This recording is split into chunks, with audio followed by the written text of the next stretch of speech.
All right, we're going to go ahead and get kicked off with our first testimonial. If you're all involved in the Oklahoma Farm Bureau, you'll know that our first speaker, which is Gaye Pfeiffer, she's a leader not only obviously in our Women's Leadership Committee, but a leader across Farm Bureau with her and her family. So we appreciate Gaye being here to give her testimonial. I'm going to pass it off to her for that, and then after Gaye gets done, I'll introduce Monica, our speaker for today.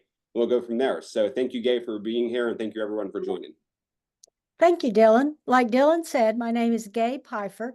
My husband, John, and I farm in North Logan County. We raise Angus cattle and have been there for the past 43 years. He's been there longer than that. So our story kind of started in 1992 in April. My husband was teaching school in Maha, Orlando, and I was teaching school in Guthrie. I was driving to school with my youngest son, Andy. He was 3 at the time. It was an extremely foggy day. Our road in front of our house is a 2-lane highway. You could not see very far at all. And then a gentleman was passing another car in a no passing zone on that road that morning. And I was on a little bridge. By the time I got off the bridge and got to the ditch, we crashed head on in the ditch. At the same time, there were 2 women passing by. Our house was the first house. They stopped, told my husband that there had been a terrible accident. He rushes down there, first one on the scene. Andy is in the back seat in a car seat, but he is not responsive. And it's extremely, of course, ambulances have been called, and we live 30 miles from anywhere. So we put him on a board, it was covering the spare tire, and start to meet the ambulance. We get there halfway, meet the ambulance, get in there, go to the Guthrie Hospital. Obviously, he had a head injury. They made me stay in Guthrie because I had a punctured lung and a few other things, but they rushed him to Children's Hospital where, yes, it was a traumatic head injury. Now, he did not have another mark on him. No broken bones, no scrapes, no anything, but just the force of the accident. As it was explained, the brain just jiggled like jelly, and there was a lot of damage there. So my poor husband is in Oklahoma City, and I'm stuck in Guthrie. And luckily, you have very close family members. We live in a small ag community. In 1992, they didn't have Facebook, but I guarantee you in very short order, everybody in town knew what had happened, and we're starting to take care of things. The family comes in, people are calling, prayer chains are started, and it's amazing how much that helps you to know that you are not sitting there by yourself. Someone else is asking God besides you. Makes you feel a whole lot better. So that started a very long process. We ended up being in Children's Hospital for 6 weeks. That was the beginning of the journey. After about 5 weeks, the neurologist says, well, I really hate to tell you, but she showed us some tests and some information, and she said, your child is not ever going to sit in a chair, drink from a cup, or know who you are. And I remember thinking, well, you're not God. We'll see. We'll see where that goes. So anyway, through all of this time, we'd had such support. Somebody from the family stayed with Andy every night. We went every day to the hospital, of course. The teachers, I lived 30 miles from where I taught school. They brought supper to our house every single night for 6 weeks. It was just an amazing amount of support and prayers and help. The retired principal that my husband had once worked for came and finished out his school year and taught for him. And my school was just amazingly helpful in taking care of your classroom so that wasn't a concern. Then after Children's Hospital, we spent 13 weeks in Dallas at REI, and things started to improve very slowly.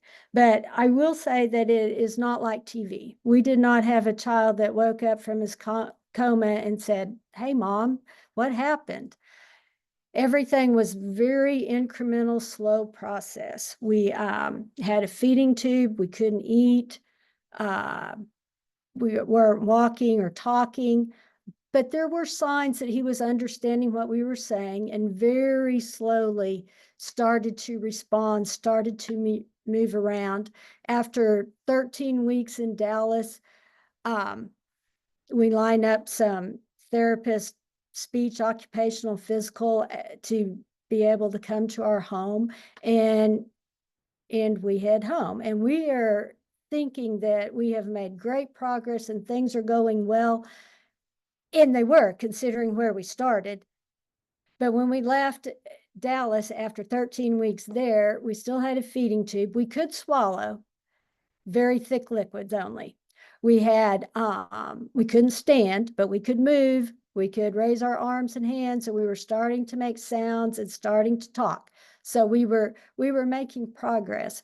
All during this time, different people would come all the way to Dallas to visit with us. Family members would come and stay and help out. And it's just that sense of community and support that helps you figure out what to do next and not to give up.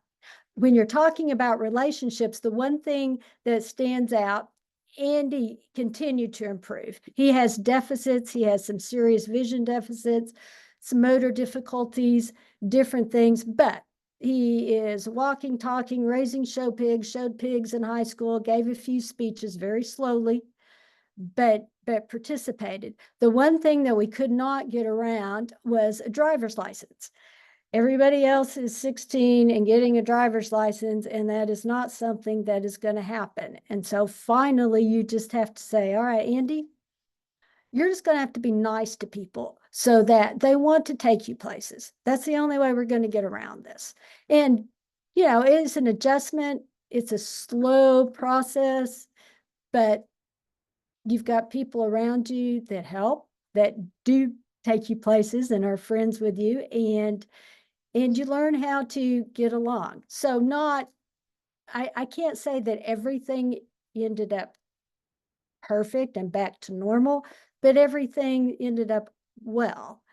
And everybody has a meaningful life and is able to enjoy life. And I don't think that we would be in that place without a small community that helped out, without your family that still fills in the gaps when you need to go places and do things. I do think that you have to make sure, in our case, that you don't become isolated. And in today's world, it's so easy to do that. If you were introverted and not people oriented, you would never have to leave your house. And I don't think that I would have had that support system that our family really, really needed if we had not been out there and engaging with the community and a lot of other people. And so I think that made quite a bit of difference in our story and in our situation, and still today, because still today, the next worry is, well, what's the future hold when I'm too old to take him to work? But you have that support system that you cultivate and you build, and hopefully you're providing that kind of support to other people also. That is one thing that we definitely are aware of, how much we've received and how much we need to give back to other people. So anyway, that is our story, and we certainly feel grateful that we had the family and the community that we had to go through this experience. Thank you. Right. Well, thank you so much, Gaye. Thank you for sharing that. And I can just attest, as someone who's met Andy and got to spend a little time out there at y'all's place around a show pig operation. He definitely doesn't let anything that hold back. And I know that that's not just much, credit to the Lord's power as y'all support. So we sure appreciate you sharing today, and your family and your leadership, not only on issues like this, but across Farm Bureau. So thank you again. All right, now I'm going to introduce our keynote speaker today. It's Monica McConkie. So Monica was raised on a farm and has spent the past 25 years working in the rural behavioral health field, providing both direct service and supervising behavior programs. She created Eyes on the Horizon Consulting in 2016 with the goal of increasing access to mental health services in underserved rural areas while decreasing the stigma that is often attached to mental health treatment. McConkie serves as one of 2 rural mental health specialists in the state of Minnesota, where she provides mental health services to farm families. So that's her bio, but I'll just say before I kick it over to Monica that there's no really better way to say it other than from my conversations with Monica that she just gets it. She gets what we're trying to do here with our mental health seminars, and she's a part of this mission that I see we're all working towards in agriculture. And she's, boots on the ground fighting this fight every day. And so as far as the ag side, she has the background and has the experience to understand where this fits into our industry. And I think that if you look around today, both in your own operations, your own families, really across our culture and society, we need some work on how to talk to people and how to deal with these difficult relationships. So I think everyone's really going to enjoy what Monica has to say today. If you have any questions, so there's like a question and answer, a little box down there at the bottom. There's already got one question in there. Yes, we will share today's webinar, but if you have a question, just kick that in there or shoot me a message or text me if you got my number, and we'll make sure that we'll cover those. If they come questions come as it's topical as we go, I might jump in, but most likely we'll cover those questions at the end. So without further ado, I'll kick it over to Monica. Thank you. Awesome. So good to be here. And I just want to give a shout out to, Dylan and Oklahoma Farm Bureau for making this a focus. There's a lot of things in ag right now that could be focused on, right? But to raise the focus on our mental health and well-being is really critical. Because like I tell the farmers I work with, your operation is only going to be as good and as healthy as you are. And if things aren't okay with you, things are not going to be okay with your business.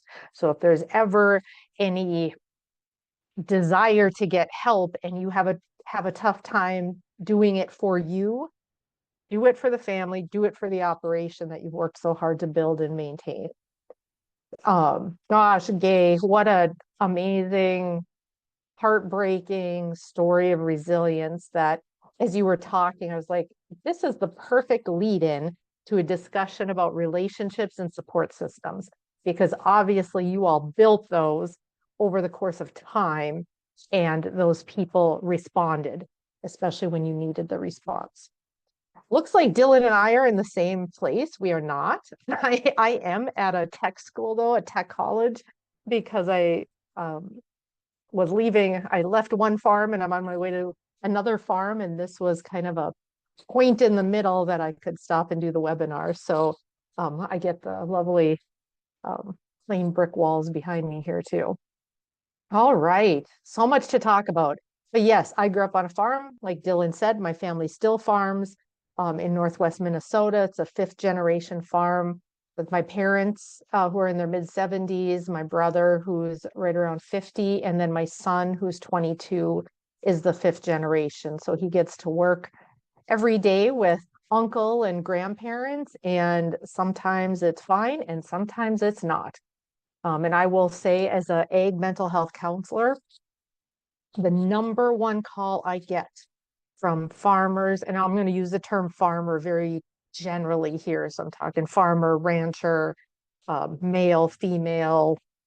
We're just going to kind of lump it into the group of farmers, which I know ranchers don't appreciate. So sorry if we have ranchers on the call. But the number one call I get from any producer out there is about relationships and relationship stress. And we know there's a lot under that with the stress of farming that drives stress in relationships. But relationship stress can be all consuming. I mean, relationships are hard. Even though they're good and we need them, they can be very, very hard. So for the next just 40-ish minutes. I got to watch my time here. Take my watch off so I can look, because I tend to be a storyteller. And so if I get into my stories, we lose time. So we're going to talk about what do unhealthy or toxic or stressful relationships or people look like. Sometimes we just need a good definition, because we know we're experiencing things when we're around somebody, but we don't really know necessarily why. We'll talk just really briefly about the impacts that those unhealthy relationships can have on us. And then we're going to talk about setting boundaries and assigning appropriate space to difficult people. We get to do that in our lives. A lot of times we feel like we're the victim of the people around us if they're difficult. So we want to flip that and kind of take control of how we're managing those people.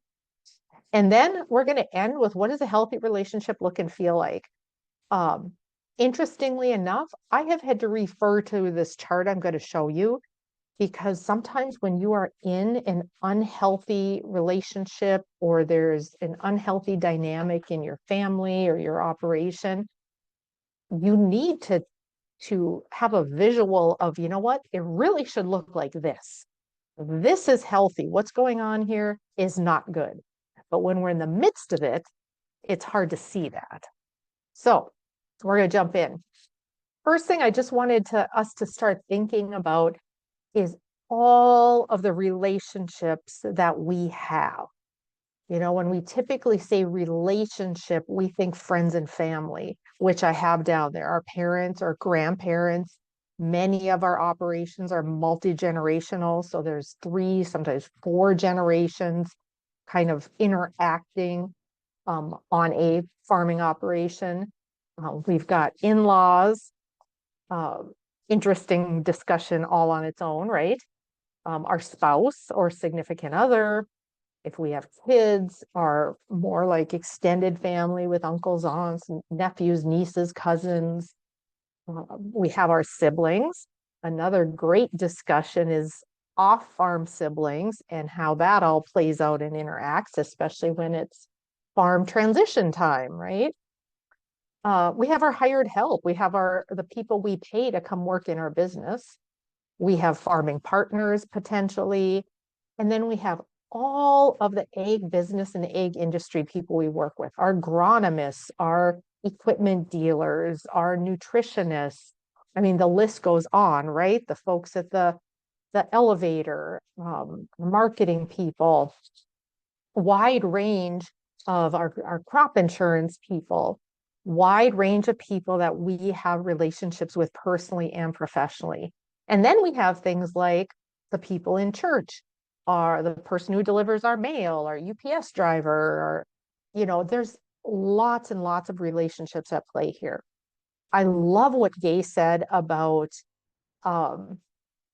isolating, being careful to not isolate. Huge problem when it comes to our farm families, because how easy it is to isolate on a farm, right? We live out away from people, typically surrounded by a grove of trees. No one from the outside really needs to see us or have eyes on us. And that can be very dangerous and unhealthy. There are people that I just talked yesterday to USDA staff that do like program sign up and loans and stuff. And I'm like, you guys are one of the few privileged people in a farm family's life that can break through that isolation and actually interact, because other people don't have that inroad like some egg business or egg industry people do. So it's very important to have them on the page, on the same page with the stressors and the mental health issues our farmers are going through. So what does an unhealthy relationship look like? Or I put interactions too, because overall, maybe you consider a relationship healthy or okay, but the interactions, I just talked to, see, this is where stories are going to get me in trouble. I talk regularly with wife of a farmer. So, she's a partner in it, but not active in the day-to-day of the farm. And overall, I was just talking to her yesterday. Overall, she would say that our relationship is okay, but there are periods of time when his stress level is up here that our interactions are not good at all. And so just some things that you will see show up in unhealthy relationships or unhealthy interactions with people is there's disrespect. I have even heard recently more than one story about like grandpa, or we'll say dad and adult son, farming together, and the conflict being so bad, there's like physical pushing, shoving, physical altercations. Unbelievable. So you might see things like frequent disrespect, there's a lack of trust, communication breakdown, or just lack of communication, nobody's talking. Negativity, a manipulation type of feel where they're manipulating me to try to get what they want, overall lack of support. If there's an over dependence or boundaries are really blurry, like kind of how much do I let you in? What do I have a say over? What do you have a say over? It's very unclear. If a person is controlling over us, and of course abusive, and that can be verbally, emotionally, mentally, physically abusive. Picture of qualities, I guess, in an unhealthy relationship or unhealthy interactions. So impacts, gosh, impacts are huge. We know the mental impact, just the elevated stress levels that we feel when we're in a not good relationship. And when we start to have that stress response, our ability to think and process and make decisions and remember things all goes offline. So when we talk like mental and emotional impact, think stress response. When we're in fight mode or flight mode, or we've like had enough, we can't handle it anymore. Just know that in those moments, you're thinking rational brain offline, which makes doing everything else more difficult. So we have the mental impacts, the emotional impacts, physical impacts, the greater possibility of becoming sick, the greater possibility of a farm accident. Because when we are stressed, we are less, like I said, rational thinking brain off. We're not reacting to things the way we're supposed to. We're not watching livestock or augers or dumping in a grain bin thinking it's not going to be a big deal. And guess what? It's a big deal. So when our stress levels up, farm accidents are more likely to happen. So when we talk difficult relationships, that drives our stress level and all of these impacts we're feeling. There's also spiritual impact. And when I mean spiritual, I'm talking about not necessarily, going in and sitting in church every Sunday morning, which for some people is very integral to their spiritual health. I'm talking about when we're around people that drain us, that are not supportive, that are always in conflict or chaos or manipulation, we lose hope for the future. We tend to lose joy in life. We tend to lose or lose touch with like what feeds our soul because of the drain and the strain that difficult relationships have on us. So what do we do? That brings us to boundary setting, right? Setting boundaries is all about kind of, you would say, protecting yourself. This is a great description of boundaries. It is all about understanding our needs and setting healthy limits. I was reading a book, the book's called Boundaries. And one piece of it really stuck out to me that said, when we don't set boundaries with someone, we are robbing them of their ability to learn. So one example is a family I worked with, the dad had passed away. Adult son was kind of taking over the operation, but the relationship between him and his mom, not good. And mom was elderly, but he was very verbally, I would say, abusive to her.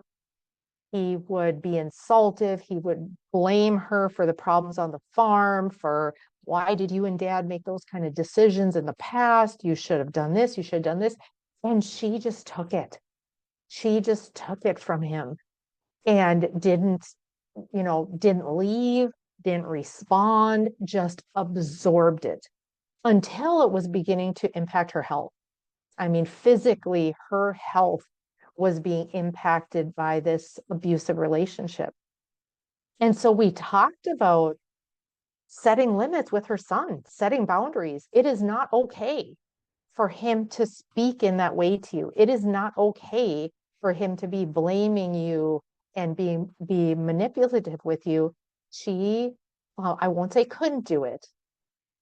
She was unable to draw a line and set those boundaries because in her mind, she was like, he's all I have left. My husband is gone. In order to keep the farm in the family, I only have this one child. He's all I have left. So she thought to maintain that relationship, as horrible as it was, she needed to just let him say whatever he was going to say. And my message to her was, he is what you have, but let's set some boundaries so that the relationship has quality, that it's good, that it's a support system kind of relationship versus an abusive relationship. Because as long as we think of cattle, if there's no fence, they're going to go wherever they want. If there's a fence, it's a boundary. It's letting them know this is where you're allowed to go. You're not allowed to go after, beyond. That's in essence what we need to do with people in our lives that are potentially unhealthy, push boundaries, don't respect boundaries, disrespectful. We need to put in a fence and draw that line and say, I'm okay with this much. I'm okay with this much interaction, this much contact. I'm not okay if it goes beyond that. The gate needs to stay closed. The wires need to stay up. That fence line needs to stay in place. We are the ones that have to maintain our own fence lines. Other people are not going to maintain our fence lines for us. We can't count on other people honoring our boundaries if we don't enforce them. Okay? So why is it difficult to set a boundary? We fear that we're being mean. We might fear that we're being rude, unkind. We are at the core a people pleaser. So we are driven to like, I just want to keep the peace. A lot of moms are in this role. Like they're hearing from kids about working with dad. They're hearing from dad about working with kids. And they're like, I just want to keep peace. I want everything to be okay. Versus like, I'm going to take the bull by the horns here. And the only way to keep the peace is by setting some boundaries. So the people pleasing can really get in the way of that. You're anxious about future interactions after the boundary has been set. Like this has been our relationship for so long, and it's been defined by these really negative, unhealthy, unhelpful characteristics. What is it going to look like in the future after a boundary has been set? And that is kind of scary because you don't know. That is also why, and I will just slip this in here. That is also why we see people who grow up in unhealthy homes, and then the spouse they seek out has similar characteristics of what they grew up in. And that is all about comfort. Like, I know what to expect out of somebody who has these characteristics, I don't know what to expect out of somebody who's kind, caring, fair, shares, whatever, whatever. So our fear, anxiety about the unknown often keeps us from setting boundaries or keeps us in unhealthy relationships.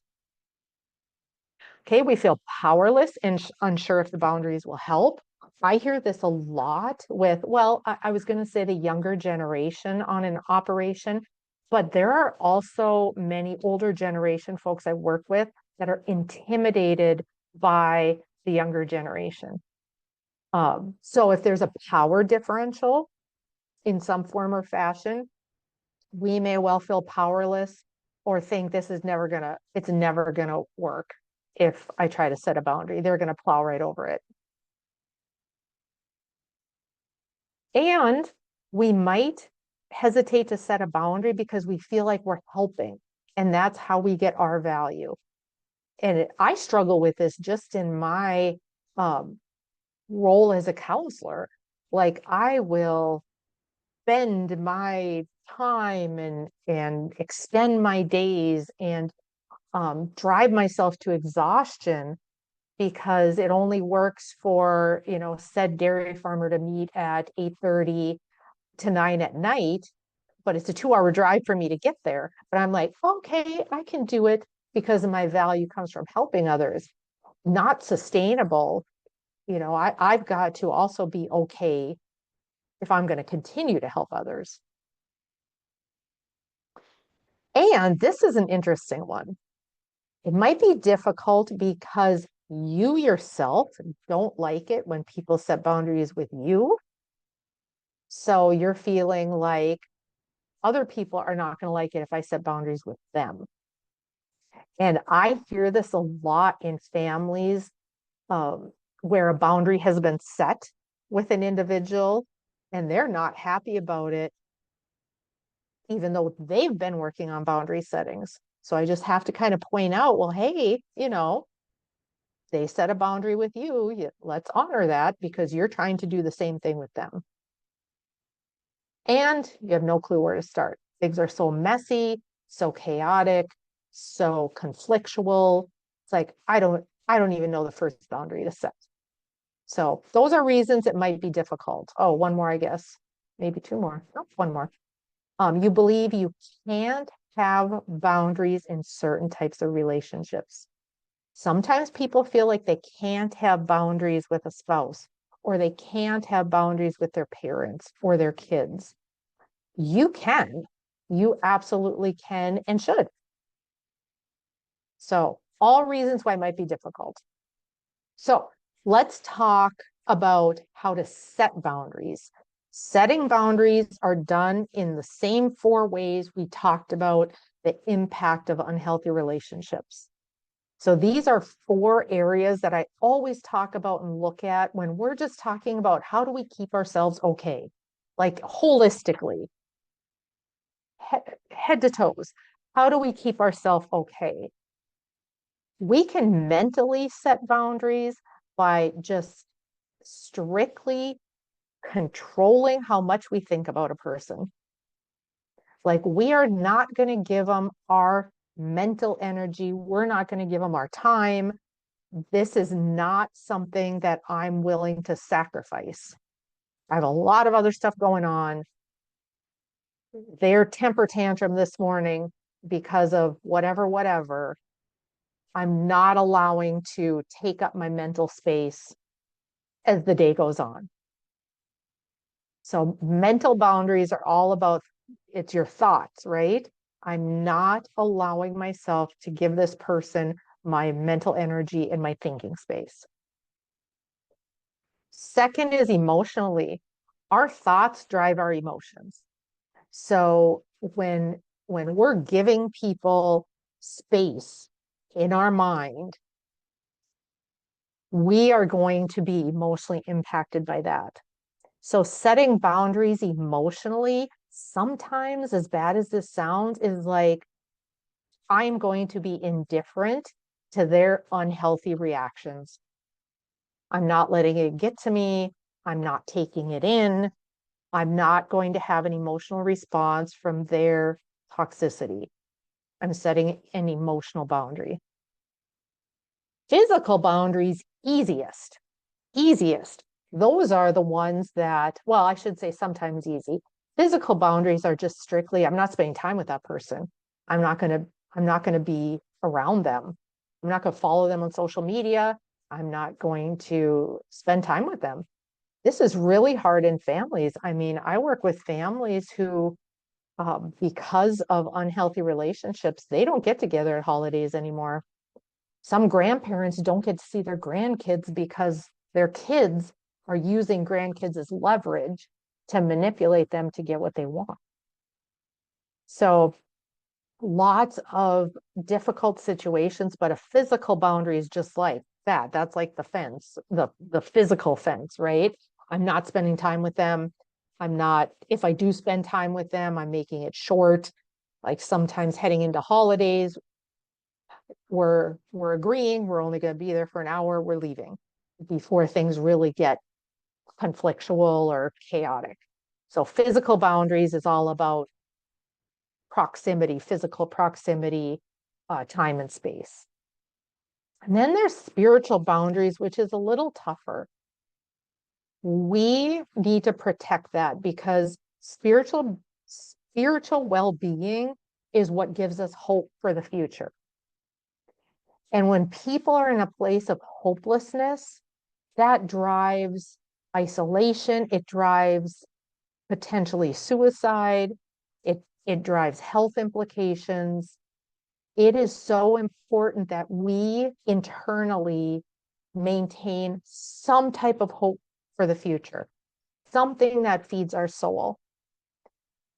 And that, if there's someone in our lives that is trying to rob us of that, we have to set that boundary. No, this is, I am going to go to church every morning. I am going to pray. I am going to volunteer. I am going to be in nature.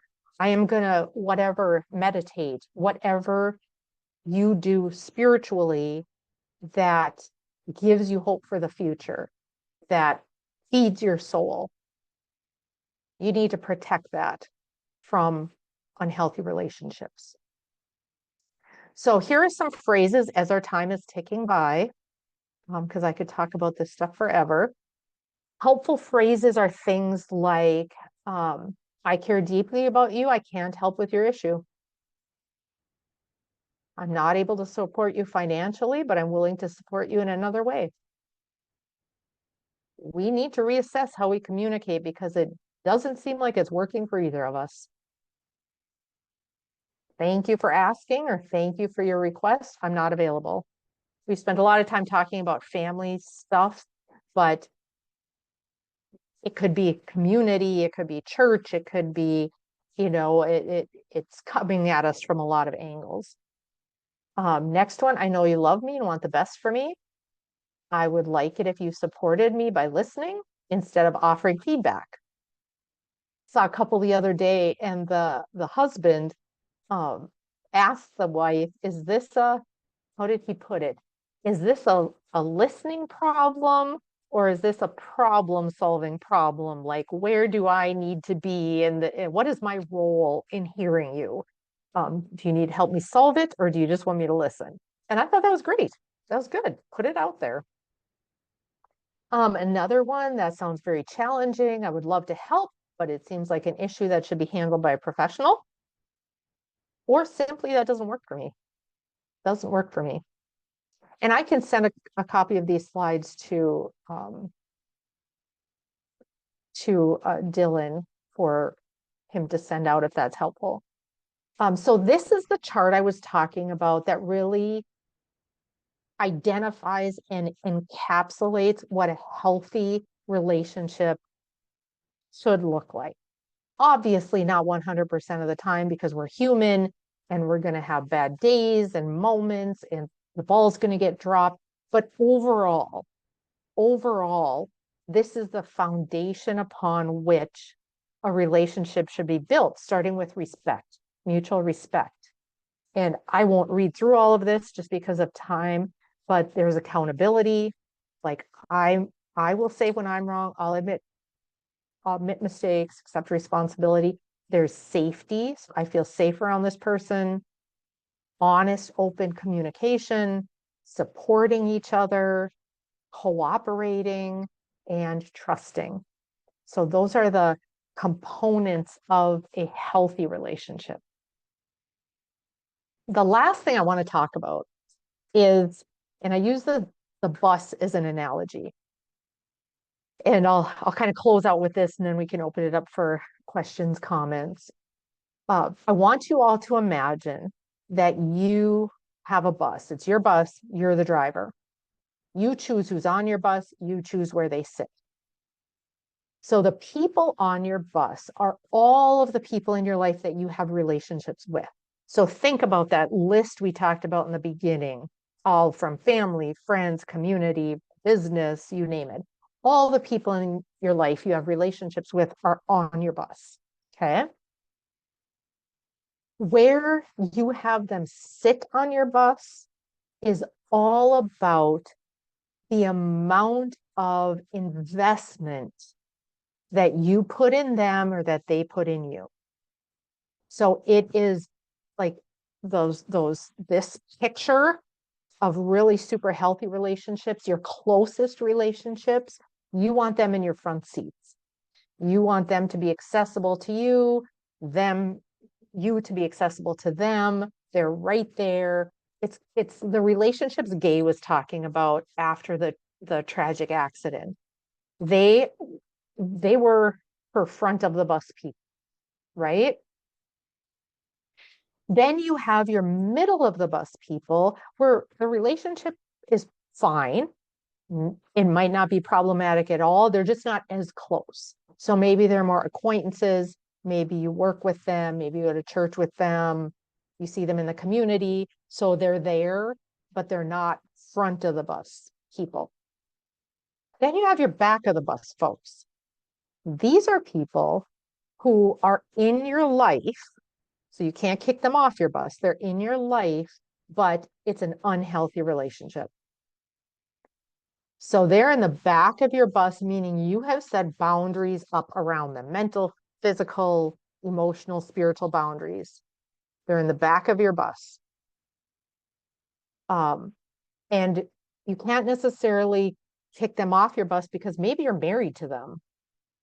Maybe they're your parent or your in-law or an adult child or someone that works next to you. So they're in your life, they're on your bus, but there's got to be some boundaries set up to keep you okay. And then there are people that literally on the next stop, the next time those bus doors open, they need to get off. They need to be just escorted off.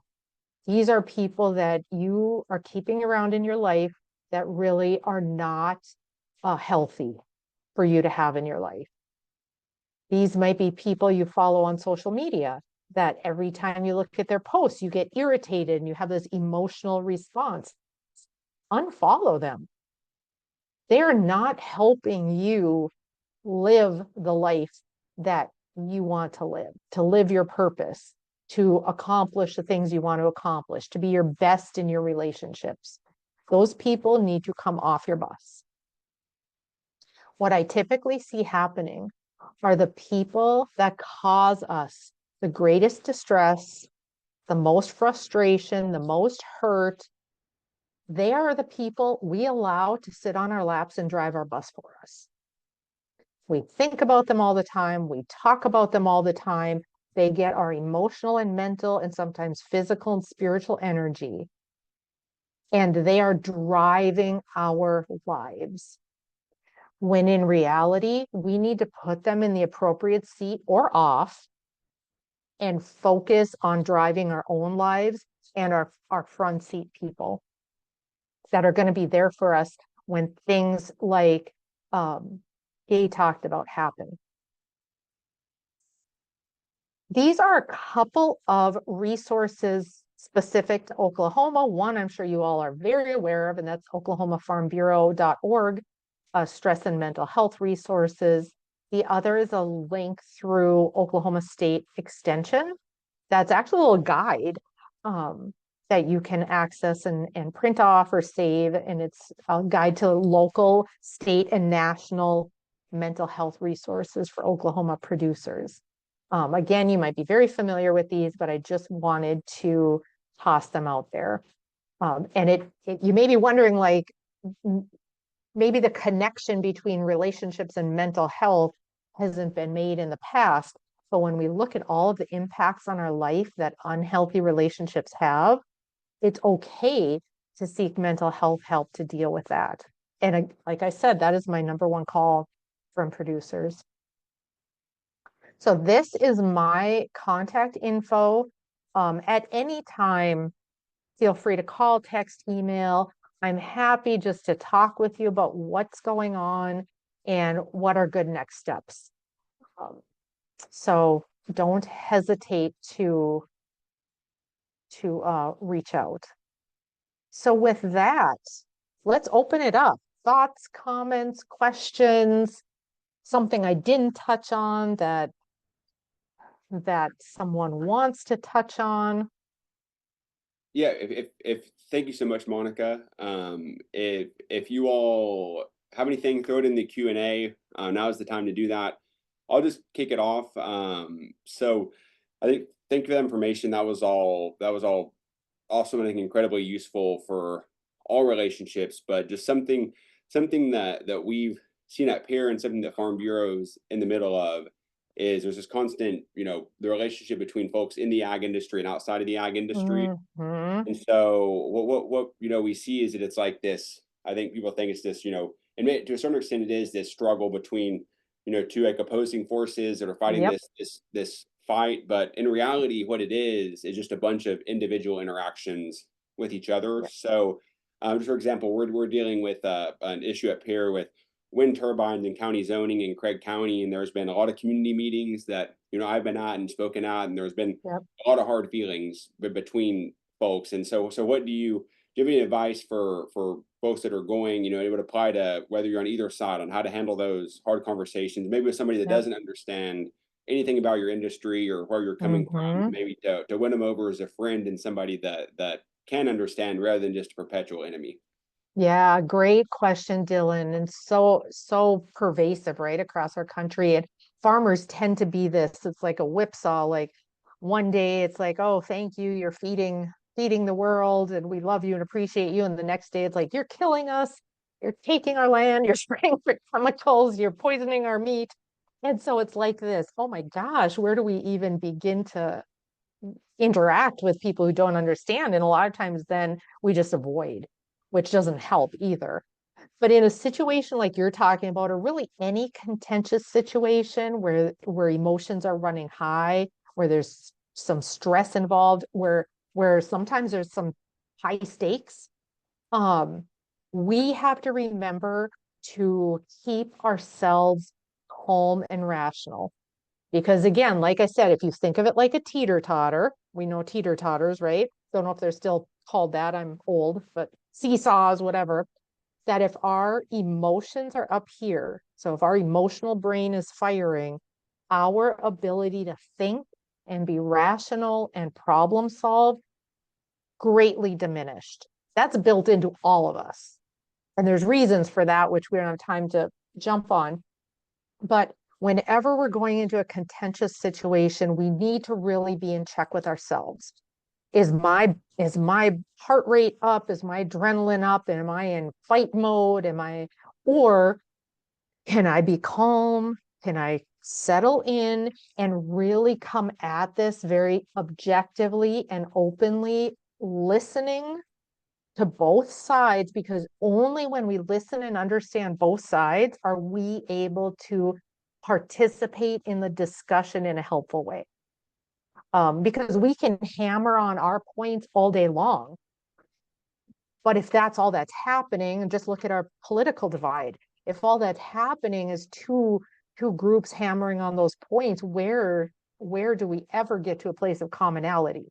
So the first thing I'd say is calm, objective, rational, have facts, maybe things are written down, take notes to keep your thinking brain engaged and to kind of keep that emotional brain, calm, and then be a listener, like be an active listener. Listen to understand, don't listen to respond. And that's in any relationship. That's such a good rule to live by.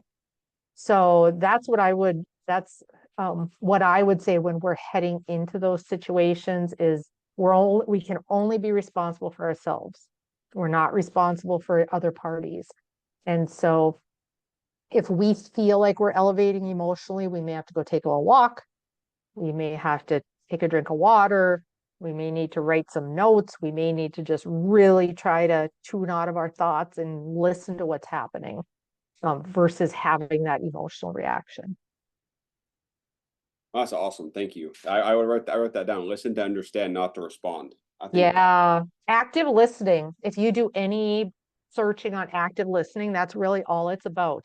Is I'm going to listen to understand what you're saying. Doesn't mean I agree. Does not mean I agree.